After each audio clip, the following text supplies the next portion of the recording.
So they went out of their way this episode to let us know that Emma is not one of them. Emma is not to be played with. Emma is not like the rest of us. Be that as it may, don't nobody know what a maple leaf look like. I was like, we have to go on a whole scavenger hunt to recognize this maple leaf? All right. I can't stay.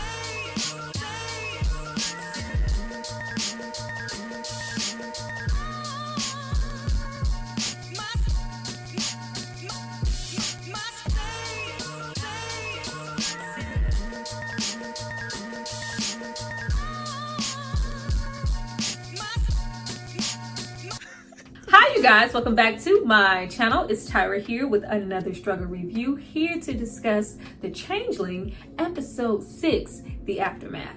Now before we get into all things, Cal has one more time to give us a riddle or rhyme without any reason, and it's just going down. Like, girl, just tell us flat out what's going on. I need you guys to drop down and subscribe to my channel and like this video. I'm gonna give you guys a moment to do that. Then we're gonna come back and discuss. Y'all, we getting there. It's almost time. We about to get some real answers. Go back.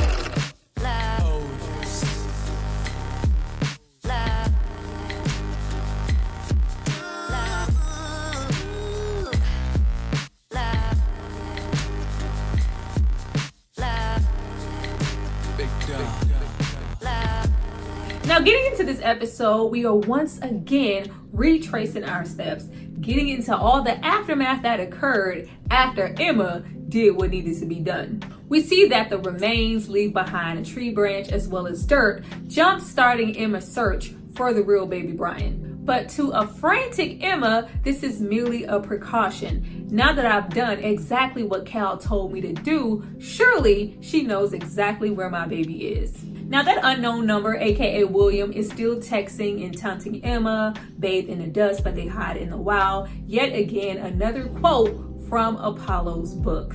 Now I will be very glad when they tell us what connection Apollo's dad in that book has to do with everything. Was he a warlock, Santa's little helper? I don't know. I just really want to know at this point. Emma's older sister popping up just before she reaches the island, pretty much kind of helping her along, didn't really shock me a whole lot. I always felt like her energy was off once she met up with Apollo in their favorite restaurant. Just a little iffy about wanting to take the money, saying something but not saying anything at the very same time. Just really felt like she was holding back. A whole lot like Lillian. And then you have to remember, Lillian and as well as the sister were there to clean up the aftermath after the incident occurred with baby Brian. And even though she doesn't seem 100% committed to the idea that Emma did the right thing and that never was baby Brian, there is a vibe that she does feel like there is some truth in it. Who knows what she saw in this aftermath? All we know is it's either truth or you may be turning out like mom. Either way, I'm about to abruptly throw your ass in this water right now. It's like, all right. Now, Emma under the impression that she would get direct answers of where baby Brian was, how she could rescue him from Cal, and she was met with fiddly faddly fiddly dee, fiddly faddly foodle. Like, oh girl, the riddles came out. The riddles came out yet again for her to say exactly what we knew she was gonna say the entire time. Nobody has ever found their baby or children of any age who were swapped out, which is why we strictly see mothers here and their children who weren't changelings. Like, why we couldn't just say that, I don't understand. I do get the idea of the different realm, different threshold, different that. Who even knows how old Cal is? But it gets really, really annoying that we have kind of been going through the motions with Cal and the way that she is discussing stuff with Emma or the likes of Apollo for what, 3 episodes now? Like, I just really be wanting Cal to shut the hell up. And so does the sleep-deprived, anxious, frantic Emma. But since she didn't, Emma winds up being sedated and put out for days. How long have I been here? How long have I been asleep? For some time. How long is some time? For a while, girl. Keep on. Now, we do have Emma in her dream sedate state, dream of this furry beast type situation. I was like, was that baby Brian? Was that what was in there? Like, we don't really see much, but we see clearly whatever it is. It is not human. First of all, I couldn't really even see the whole episode. Up until a certain part of the episode, I thought that little piece of tree branch was the antler. Don't judge me. Don't judge me. But we do have Emma, when she is aware, she etches the message in the wall that Apollo sees later. Child, when Emma told her, you speak like you're doing a TED talk, and it's annoying. Like, girl, leave me alone. Be quiet. We already have this conversation of, I need to get to my son. Matter of fact, Apollo will be rolling up soon. He's not just going to give up. He's not just going to drop it. He's going to seek me out. He will be arriving one of these days. Will he have to be a god to, make his way to this island? Of course, we know what happened with that. But the exchange between the two, and we have Cal pretty much this episode just ready to drop Emma in with the rest of the women and the children. Like, you won't be the first, and you definitely won't be the last. Every single woman here had those deep desires to seek out their children, go on this scavenger hunt, but nobody ever had any success. Get out there, girl, go smoke a cigarette, go take a bath, relax, eat some food. Like, no, I am losing time. I'm not like, you can't treat him like any other niggas around here, because he's not like any of the other niggas around here. Like, I don't know what you want me to do, Big Daddy. Like, you can't treat me like everybody else. I am Emma, and I'm not just so comfortable with just giving up, admitting defeat, not looking for my son, just ready to settle into this safe haven of women and children, and just be comfortable with the fact, well, at least they know the truth. At least they can identify with what I've been through. I'm Emma. I'm superhuman. I have superpowers, all the witchery.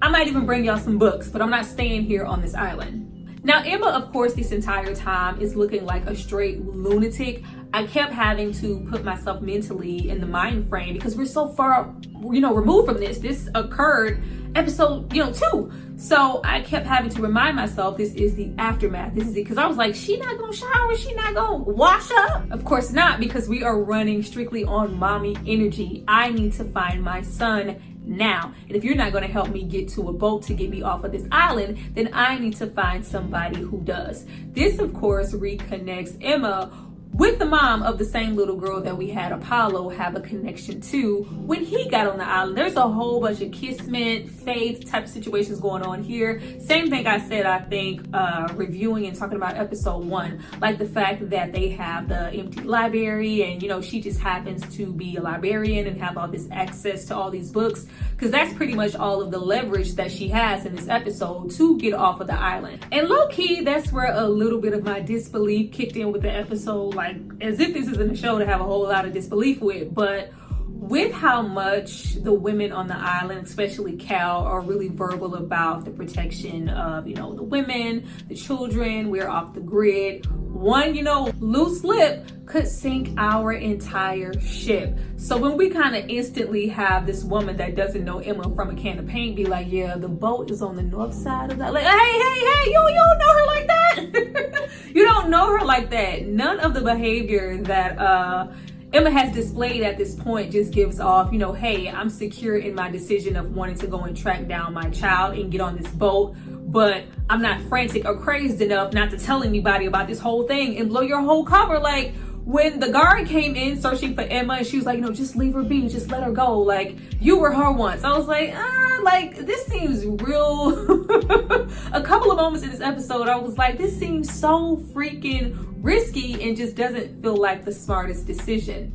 Even if we did have doubt that Emma solo dolo could push the boat onto the water, swim out, almost drown, of course she survived and grabbed that rope and made her way up because of love.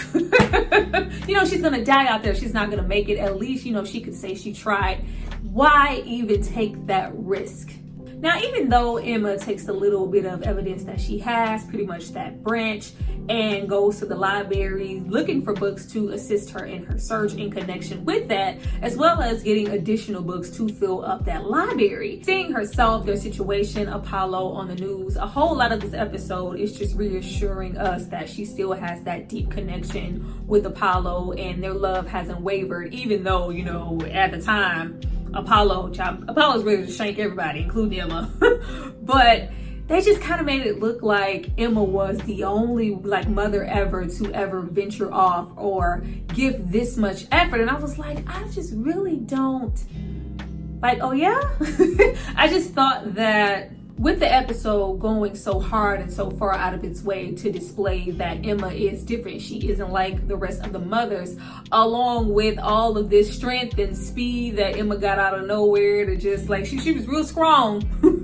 You know, the rowing, real like exceptional this episode. I just was like, well damn, did no other mothers ever just try to, just like, well, you know, we on this island, if y'all told me go sit down, I'm just gonna sit down. That's just really what it felt like. Even when it, you know, got into venturing into the city and, you know, just bringing back certain supplies or something. I was like, you mean to tell me this whole time ain't none of y'all roll up to go get no books from nowhere?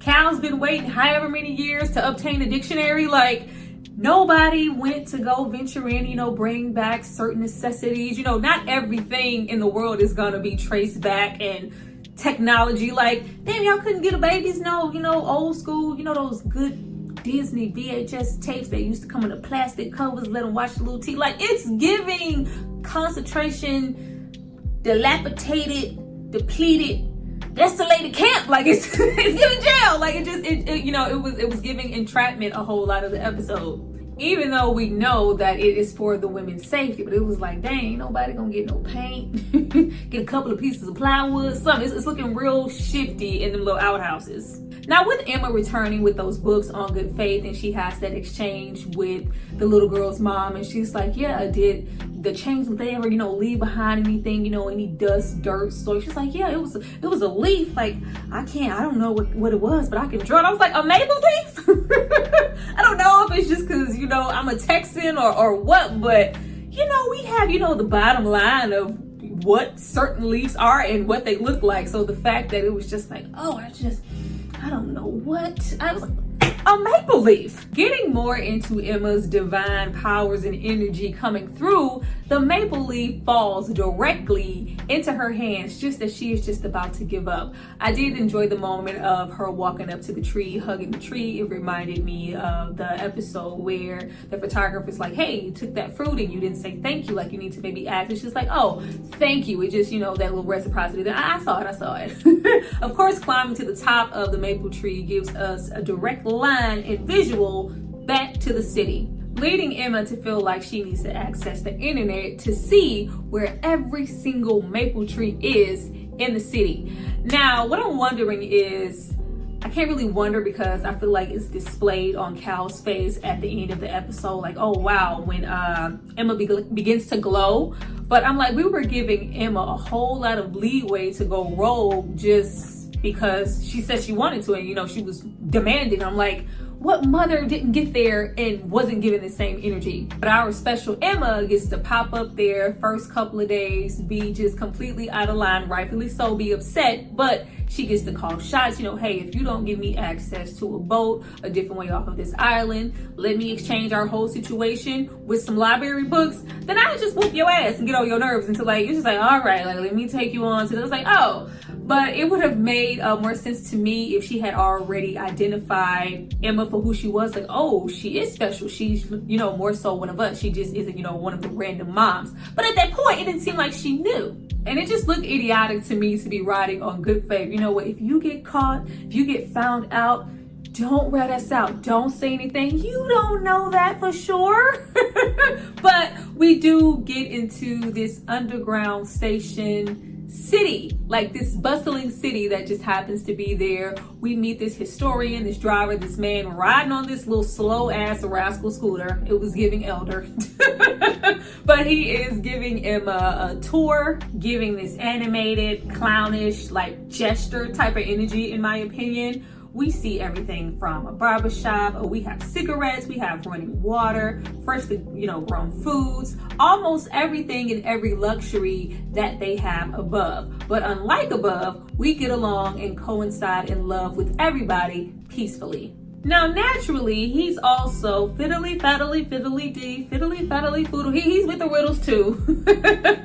But of course, I am not doing this for you and helping you for nothing. I am a historian. I desire this book. Once again, get caught, meet me back here once you have everything you need. Now, the second trip isn't as easy as the first one. You know, Emma's chilling. She has all this unlimited access to this library. I'm assuming she still has her keys. And she is looking up the maps for all the maple tree. Of course, an employee comes in early, causing her to have to hide. I was like, Emma, baby, she ain't checking underneath the goddamn stall. Just leave the bag of books on the floor. You making unnecessary noise. But before she could even safely get out of there, of course, we transition into Apollo coming in with the gun, the whole situation that we saw before. Clearly still loving and caring about Apollo, hoping that he doesn't do anything irrational, but I can't reveal myself just yet. Let me figure out what's what. Then, of course, I will include you. Once Emma gets chased down by the police, of course, you know, we were running quicker than the police, even though we had a bag full of books. Come on, kick in with the Witchery. When she makes her way back and she hops on the back of that freaking rascal scooter and they literally are going 2 miles per hour. And the police are like, oh God, oh my God, it's just, she's so fast, I just can't get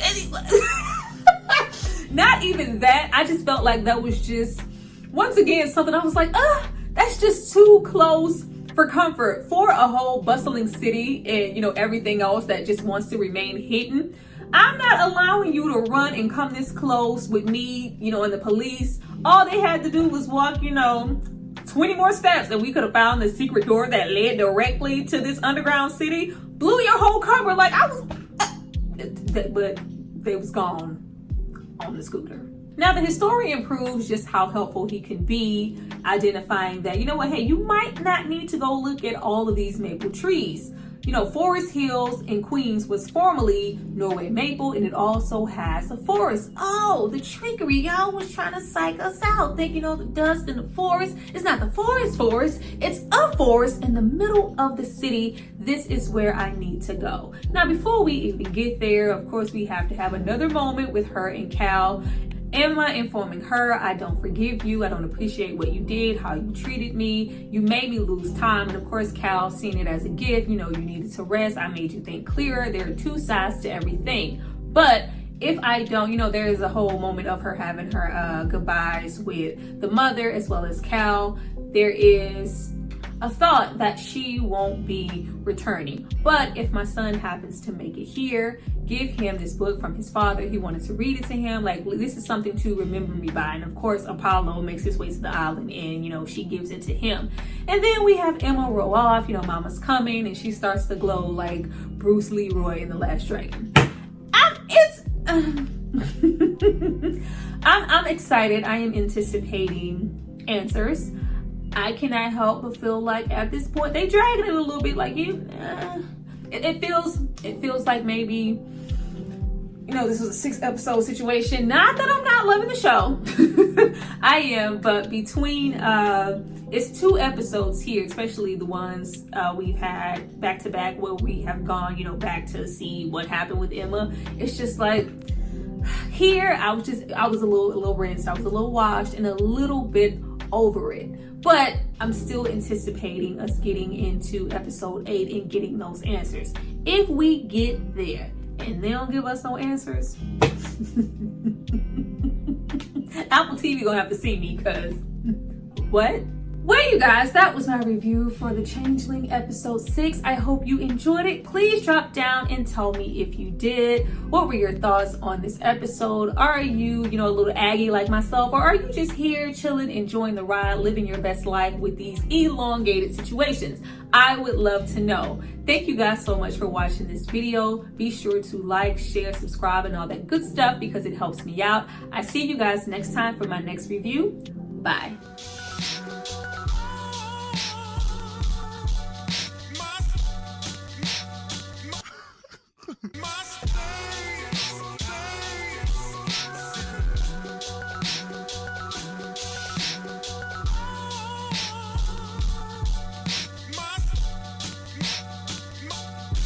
Commissioner!